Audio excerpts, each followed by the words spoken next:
nggak mau tahu lagi cerita-cerita tentang itu ya, karena itu kan mungkin isu-isu yang belum tentu kebenarannya. Pokoknya yang saya tahu adalah Islam itu indah, Islam itu damai, dan Islam itu baik, dan Islam itu lurus, gitu aja. Dan saya juga pinginnya pada saat saya nanti wafat, saya diwafatkan secara Islam dengan baik, dengan prosesi yang baik dan benar.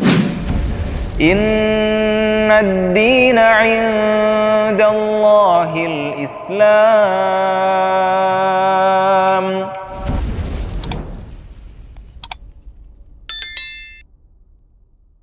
Sekarang menjalani sebagai seorang single parent, kegiatan Bunda sehari-hari di Mak Demplon ya, sama apalagi Bun? Ya, kegiatan saya sehari-hari karena saya adalah owner Bodemplon, jadi saya melakukan persiapan dari belanja, terus quality control produk ya, terhadap bumbu-bumbunya juga. Nah, terus itu saya kirim ke tenan di Jogja Dramaga lantai 3. Setelah itu saya ke Jalan Malabar ini, di tempat ini saya ngajar PKL. Itu ngajar anak-anak magang SMK, itu jurusan multimedia dan akuntansi. Itu sebenarnya itu mengambil sama-sama menguntungkan gitu Mbak, karena jurusan multimedia dan akuntansi itu berhubungan dengan usaha saya. Kalau multimedianya itu mereka akan mengoptimalisasi sosial media Bodemplon, dan akuntansi untuk membantu pembukuan di Bodemplon. Seperti itu. Bun, kalau saya dengar tadi kisah Bunda dari yang membenci Rasulullah, pada akhirnya sekarang mencintai sholawat, mencintai Rasulullah dan selalu rutin bersolawat. Bukan hanya tiap hari, tapi setiap saat. Betul. Seberapa cinta si Bunda sama Rasulullah Sallallahu Alaihi Wasallam? Ya cinta banget ya Mbak, karena sudah terbukti gitu kan, sudah terbukti itu terus dengan kita sholawat itu memudahkan kehidupan kita yang tadinya rasanya sulit gitu kan. Itu kadang pun saya mau tidur pun sampai saya tertidur. Masya Allah. Gitu, karena itu yang menjadi kekuatan saya Mbak. Itu kekuatan saya, dan saya merasa solusi-solusi itu dengan saya banyak bersolawat itu ada solusi. Masya Allah. Allahumma sholli ala Muhammad wa ala ali Muhammad.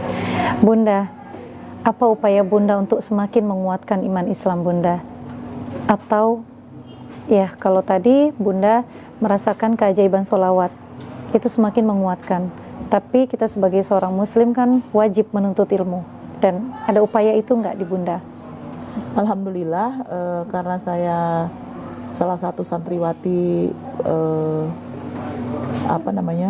komunitas mualaf juga ya, pesantren mualaf. Saya rutin ikut kadang-kadang mabit gitu ya, yang diadakan sebulan sekali. Terus udah gitu belajar Iqra, terus ada setorannya juga gitu kan. Setoran hafalan. Setoran hafalan. Nah, selain itu kalau misalkan saya ada waktu, saya suka ikut kajian, dan kalau saya ada masalah, saya berdiam diri di masjid. Masya Allah. Dan saya paling suka di Masjid Cut Mutia Jakarta itu. Jadi saya kalau misalkan ada hajat gitu ya Mbak, saya itu nongkrongnya di masjid, bukan di warung kopi. Betul. Saya di masjid itu dari sholat zuhur sampai isya, baru pulang ke Bogor. Masya Soalnya kalau di Allah. Masjid Cut Mutia itu depannya kan stasiun Gondang Dia ya. Jadi saya langsung pulang ke Bogor. Tapi kalau misalkan saya nggak sempat ke Masjid Cut Mutia, saya paling seneng di Masjid As-Sofia nih di Cimanggu sini tuh ada gitu kan. Itu biasanya saya di situ Mbak. Kalau lagi punya problem atau saya perlu jawaban dari Allah gitu, saya akan berdiam diri dari zuhur sampai isya atau zuhur sampai maghrib gitu kan. Itu Mbak. Jadi memang cara Bunda untuk menenangkan hati ketika ada problem atau ketika ada hajat yang benar-benar pengen dekat banget sama Allah, Bunda berdiam diri di masjid. Iya, betul. Dan itu cara yang paling tepat. Iya. Saya nggak kumpul-kumpul sama temen gitu karena tambah pusing. Tambah pusing gitu kan. Udah berdiam diri di masjid, dan selama ini yang saya jalanin alhamdulillah Allah kasih jawaban gitu. Di titik apa sih Bunda sampai merasa sampai bisa nangis gitu, yang ya Allah ternyata Engkau pertolonganmu sangat dekat ya gitu, merasakan keajaiban itu dekat banget sama Bunda, sampai Bunda tuh ada nggak sih kejadian yang kayak gitu sampai Bunda yang nangis gitu? Sering ya Mbak, kalau buat saya sih sering ya, tapi nggak tahu kalau Yang buat Bunda nempel banget kejadiannya apa? itu tadi ya, karena saya masih di ekonomi, jadi kalau tiba-tiba saya nggak punya uang dan saya butuh untuk makan misalkan gitu kan, atau apa sih namanya, butuh untuk kebutuhan anak sekolah gitu kan, Allah kasih pertolongan. Kayak kemarin anak sekolah sempat nunggak karena kan awalnya bapaknya yang kasih uang gitu, nggak taunya bapaknya sakit gitu kan. Bapaknya sakit, terus bapaknya udah nggak bisa bekerja lagi, otomatis kan harus saya ambil alih gitu kan. Sempat tertunggak gitu kan, dan itu Allah kasih pertolongan gitu loh. Allah kasih pertolongan ya, memang nggak instan ya Mbak ya, nggak ada yang instan gitu kan, tapi Allah kasih pertolongan. Dan saya merasa saya berdoa, saya memohon, misalnya memohon 10 gitu kan, Allah jawab 7 kok gitu loh. Masya Allah. Kalau 3 itu kan mungkin belum waktunya menurut Allah kan. Betul. Gitu kan Mbak gitu. Itu sih Mbak. Sekarang setelah menjalani hari-hari sebagai seorang muslim, sudah berapa tahun tuh Bun? Dari 2012 ya, hampir 2012 kali ya. Sekarang 2022. Hampir 10 tahun 10 ya. tahun. Nah, di 10 tahun itu sampai di titik ini Bunda tetap berpegang teguh terhadap iman Islam dengan banyak keajaiban dan semakin kuat. Apa sih yang paling Bunda pengenin banget sekarang? Saya pengen umroh sama 2 anak saya. Terus kayak gitu saya pengen kalau ada jodoh ya Mbak ya, saya mau menikah lagi, dan pengennya kayak Mbak tuh di rumah ikut majelis taklim gitu kan. Andai kata punya usaha ya ada orang yang menjalankan gitu kan. Terus duduk manis aja di rumah ngurus anak dan suami, itu yang saya inginkan. Saya hanya pengen mencari keridhaan Allah. Saya hanya ingin memperbanyak ibadah, karena saya sudah membuktikan ya Mbak ya, di titik terendah pun Allah angkat saya kok, Allah bantu saya kok. Jadi saya yakin dan percaya Allah tuh nggak pernah menjatuhkan sampai jatuh tuh gitu tuh, nggak pernah. Gitu, kita sudah terjatuh sebelum kita menyentuh istilahnya jurang gitu ya, Allah udah angkat. Itu saya yakin dan percaya itu Mbak. Nah, Bunda dulu yang Bunda pikirkan tentang Islam teroris, karena Islam tuh apa tadi Bun? Radikal. Ya, Islam teroris, Islam radikal. Sekarang apa yang Bunda rasakan setelah menjadi Muslim? Muslim itu seperti apa sih yang Bunda rasakan maksudnya? Iya. Saya udah nggak mau tahu lagi cerita-cerita tentang itu ya, karena itu kan mungkin isu-isu yang belum tentu kebenarannya. Pokoknya yang saya tahu adalah Islam itu indah, Islam itu damai, dan Islam itu baik, dan Islam itu lurus. Itu aja. Jadi saya pun juga akan mengkanter berita-berita gitu kan, apakah ini benar atau ini enggak gitu, dan saya tuh baca dulu gitu kan. Terus kalau sekiranya ini mengerikan gitu kan, atau wah ini keras banget gitu, saya skip Mbak. Saya skip. Pokoknya yang saya tahu Islam itu baik, Islam itu lurus, dan Islam itu seperti yang saya yakini. Yang Bunda dapatkan di kehidupan sehari-hari ya. Betul, itu aja. Apalagi Bunda bilang tadi yang ketika beruhuwah itu. Iya. Setelah berukhuwah itu kan kita lebih luas lagi ya. Dan itu tadi Mbak, dengan kita rajin berselawat yang saya tadi bilang, nanti akan ditemukan sama Allah tuh orang-orang juga yang rajin-rajin berselawat. Se-circle ya. Itu benar-benar luar biasa, itu baru wow gitu. Banyak keajaiban. Dan yang paling pasti Islam itu agama kasih sayang. Amin ya. Seperti itu. Bunda ngerasain itu nggak sih? Saya ngerasain itu. Dan saya lebih nyaman Mbak, lebih easy going, terus begitu lebih nggak emosional ya daripada dulu. Kalau dulu saya temperamen. Ya, berarti karena sekarang Bunda segala sesuatu Bunda libatkan dengan Allah. Melibatkan Allah dalam hal apapun ya. Betul. Ketika mendapatkan yang nggak baik, oh ya sudah, ini ujian dari Allah gitu betul. Ya. Belum saatnya dari Allah gitu aja. Andai kata nanti dapat pertolongan, oh ini Allah sudah menggerakkan orang-orang yang istilahnya digerakkan juga sama Allah. Seberapa pengen sih Bunda umroh? banget Mbak, karena pernah nganter temen umroh tuh kok bisa kayaknya seolah-olah kita tuh Kayak ikut gitu ya. kok aneh saya tuh. Mm-mm. Saya juga kok ini aneh ya perasaannya, dan nangis. Masya Kan sampai Allah. nganter ke bandara ya Mbak. Jadi dulu itu di komunitas kami itu pernah ada apa sih namanya keberkahan gitu ya. Mualaf-mualaf itu diberangkatkan gratis. Mm-mm. Tapi kayaknya kalau sekarang udah enggak ya. Dan saya juga udah keluar dari komunitas tersebut gitu kan. Nah itu jadi kita sempat nganter gitu ya sampai mereka tuh naik pesawat gitu Ya kan. Allah. Itu kan jadi kayaknya kok kayak merasa Itu indah banget ya ngelihatnya ya. Dan kalau ini Mbak, saya misalkan ke rumah teman atau ke rumah guru saya yang hanya menyetel TV itu apa namanya yang ada itunya tuh loh, TV Islam itu Ya. yang apa sih Live Mekah. Live Mekah itu nangis Mbak, nangis. Hmm. Dan sama yang bikin saya nangis terus itu adalah kalau saya sholat berjamaah, kangen imam. Masya Allah. Apalagi kalau imamnya suaranya merdu. Aduh, Masya Allah.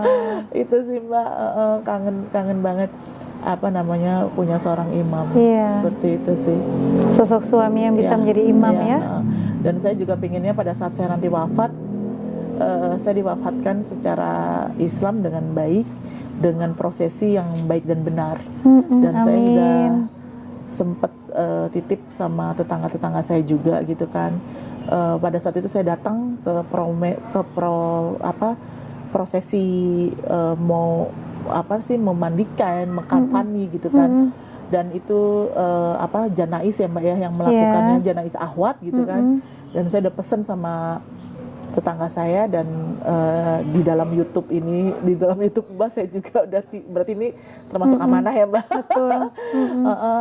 Untuk anak-anak saya nanti kelak gitu kan, saya pingin diprosesikan secara baik jenazah saya secara Islam gitu Mbak. Mungkin saat ini kan anak-anak nonton Ya, langsung menyampaikan ke Iya. anak-anak. ya itu untuk Nathan dan Naftali Kitty, anak-anak mama yang soleh dan soleha yang luar biasa, anak-anak yang manis, anak-anak yang nggak pernah menyusahkan mama, anak-anak yang lebih ngerti keadaan mama.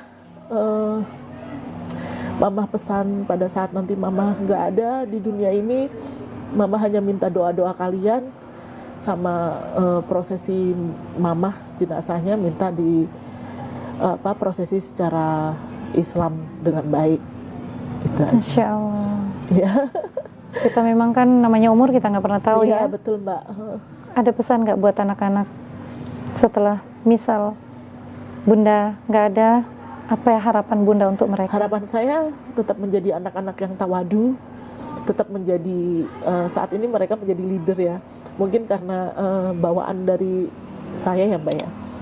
Dulu saya aktif di organisasi, saya aktif di OSIS, saya aktif di Paskibra dan selalu menjadi leader. Dan mereka pun sekarang seperti itu. Itu kan buat Nathan dan Naftali, Mama hanya berpesan untuk tetap rendah diri, untuk tetap bisa menolong teman-temannya yang membutuhkan. Rendah gitu kan. hati ya. Ya, tanpa pamrih gitu kan, dan tetap keep istiqomah di dalam Islam supaya kalian terus bisa mendoakan Mama nanti pada saat Mama sudah di alam kubur. Amin ya Allah, kita doakan ya. Semoga keinginan Bunda Rita untuk berangkat umroh dan wafat dalam keadaan iman Islam, dalam keadaan husnul khotimah, Allah mudahkan, Allah lancarkan, Allah ijabah semuanya. Ya. Nah, terakhir Bunda mengenai keinginan untuk menikah lagi. Seandainya ada yang datang melamar, tapi Kristen, tapi dengan kekayaan yang dia menjamin, nanti kalau sama saya semuanya beres gitu. Bagaimana, Bun? Enggak Mbak.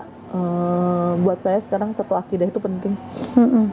Satu akidah itu penting, dan buat saya udah pernah di titik nadir Mbak. Jadi udah ngerasain ya Mbak ya, udah ngerasain saya punya, saya nggak punya sama aja. Yang penting ada Allah itu aja sih. Masya Jadi saya Allah.